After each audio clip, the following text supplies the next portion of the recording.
This has been a crazy 2 weeks, but I can't wait to tell you about it.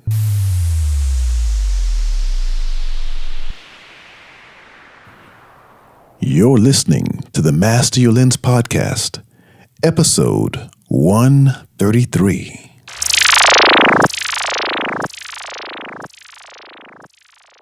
Hi, Photography Nation. Today, something a little different.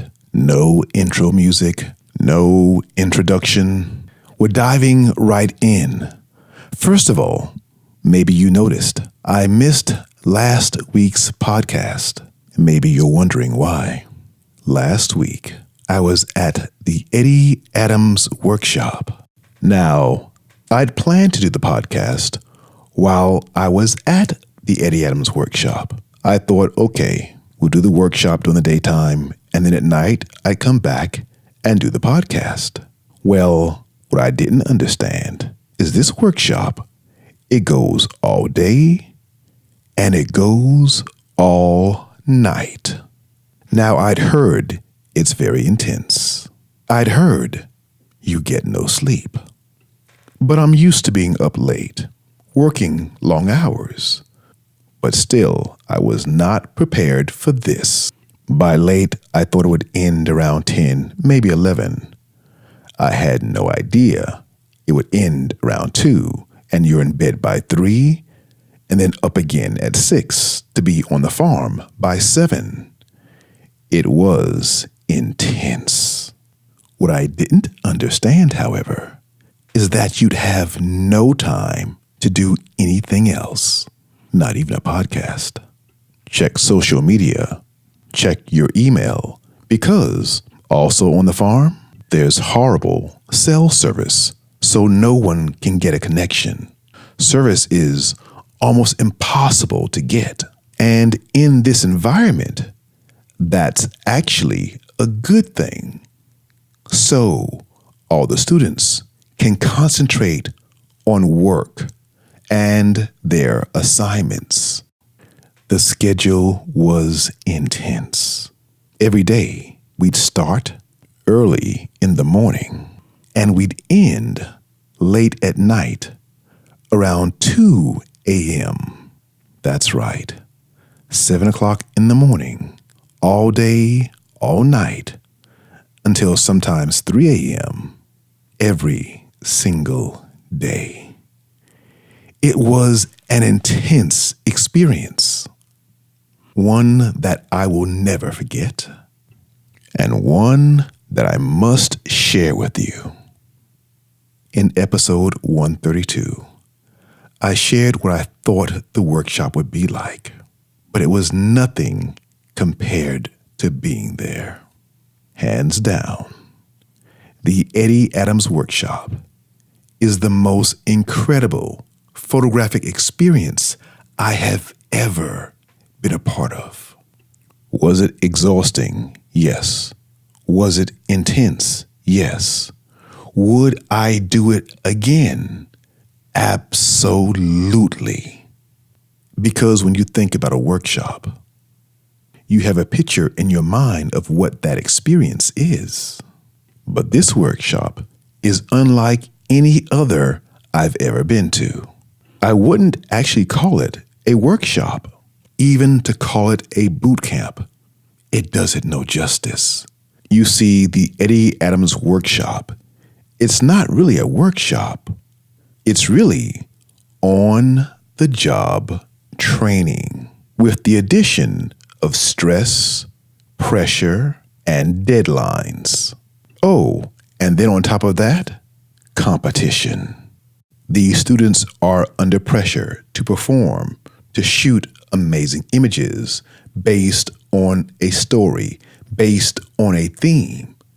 The real pressure comes because if they do a great job, they can land a real assignment from a great publication, some of the best in the world. This can lead to creating amazing careers, starting amazing careers. It happens every year at the Eddie Adams workshop. It's 4 days of intense, on-the-job training. 100 photographers win a chance to be a part of this experience. They come from all over the world. The workshop takes place in upstate New York, not far from Woodstock, actually. My experience began 2 weeks ago when I flew in from Tokyo. I landed, rented a car, and drove 3 hours to the farm. Yes, it's on a farm. Or it used to be a farm until it was converted into the home of the workshop. On Thursday, I met my team. Well, Thursday 2 weeks ago. The team consisted of a kick-ass editor, the director of photography for National Geographic, Sarah Lean.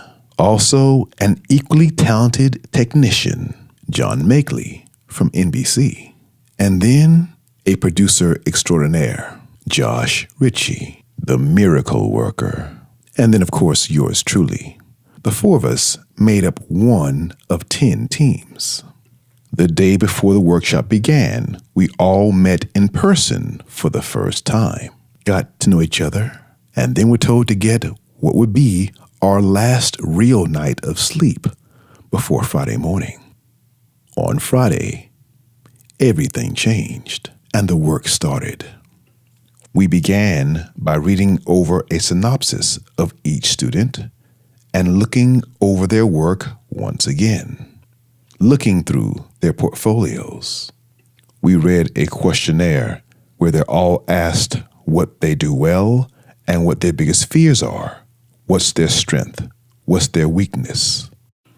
And this last question is very important because we want to find out what's their weak point and then give them pressure by giving them an assignment that's going to challenge them.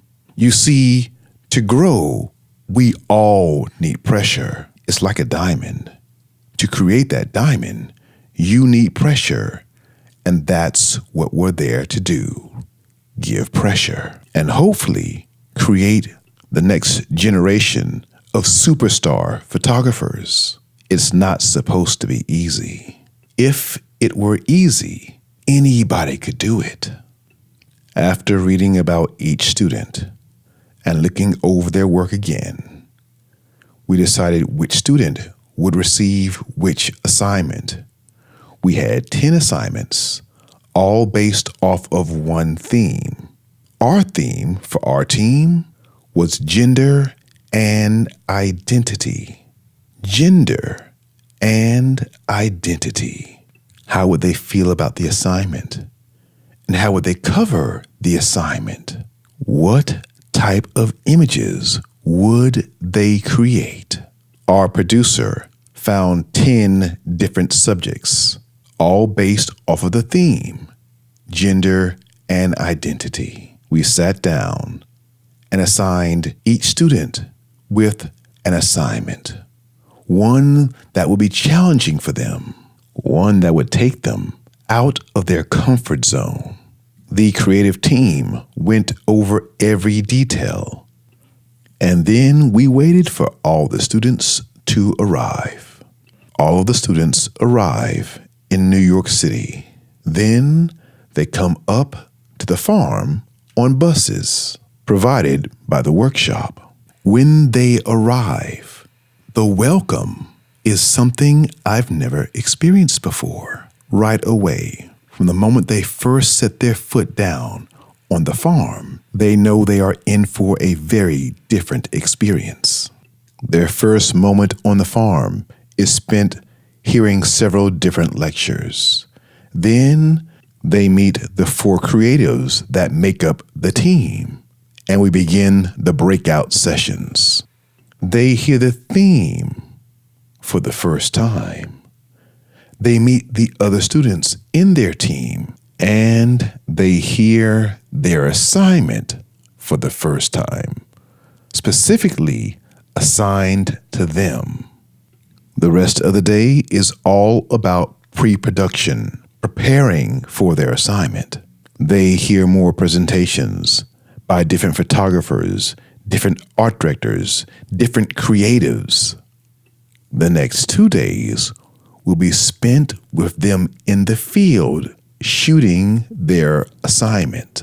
The first night begins a series of portfolio reviews. Each night, editors come up from New York City and review the work of all the students. This takes place until the wee hours of the morning, sometimes up until 2 a.m. The next day, students go out for their first full day of shooting their assignment. At the end of shooting, they come back to the farm. They must hit their deadline. They drop off their cards with the team. At that point, we download and start reviewing all the images. This is when the editor and I really go to work, looking at all the images together and beginning the process of making selections.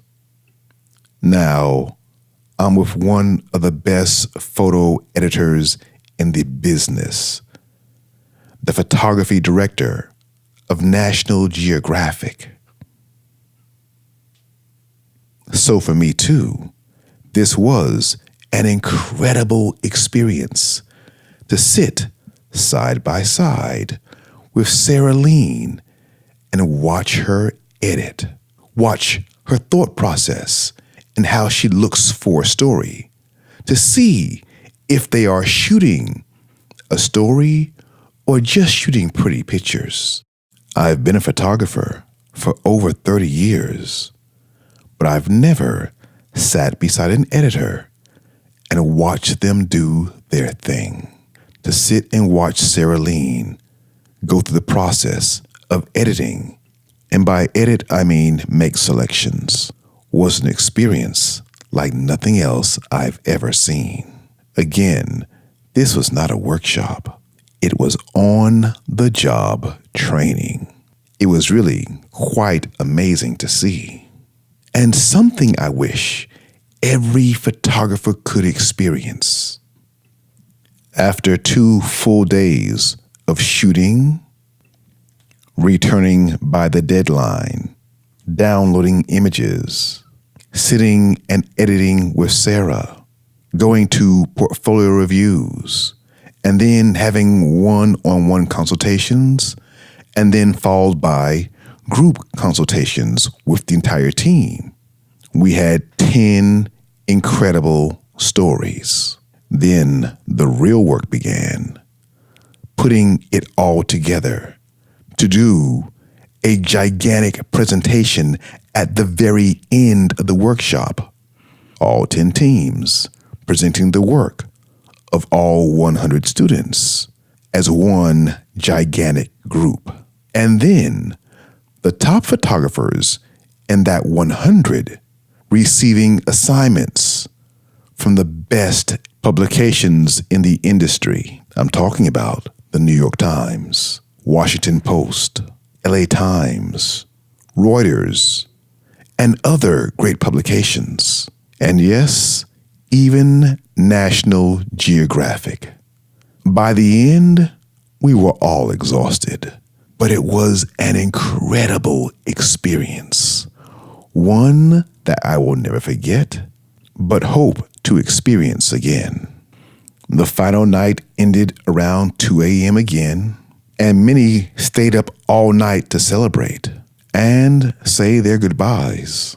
I went back to my hotel room, got an hour and a half of sleep, got up, and drove to the airport. I had an assignment the next day in Los Angeles, and I'd booked myself on an 8 a.m. flight. However, leaving the hotel at 4 a.m. was still not enough time, and I missed my flight.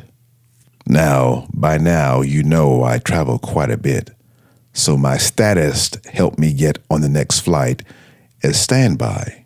So I made it out to LA in time to rest a little bit before shooting the next day, then flying out on the red eye back to the East Coast. And here I am back in New York and talking to you from another hotel room. If you are in New York City for Photo Plus Expo, come and hear me tomorrow. I'll be speaking at the Nikon stage from 12 to 12:30. After I finish, I'm going to take it easy. Actually, I have dinner with clients. Then I'll leave at 6 a.m. on a flight, finally going back to Tokyo. All right, Photography Nation, it's late. I need to get some rest. But again, if you are in New York City for Photo Plus Expo, do me a favor. Come and say hello. Again, I'm speaking from 12 to 12:30 on Thursday, the first day of Photo Plus Expo at the Jacob Javits Center. I'd love to see you. This year, I'm only there for one day, just the first day of the expo. I'll leave on Friday morning at 6 a.m., finally going back to Tokyo and getting some much needed rest. Now, speaking of rest, it's about time I sign out and get to sleep. Thank you again, Photography Nation. I look forward to seeing you again next week on the Master Your Lens podcast. Until then, always dream big. Bye for now.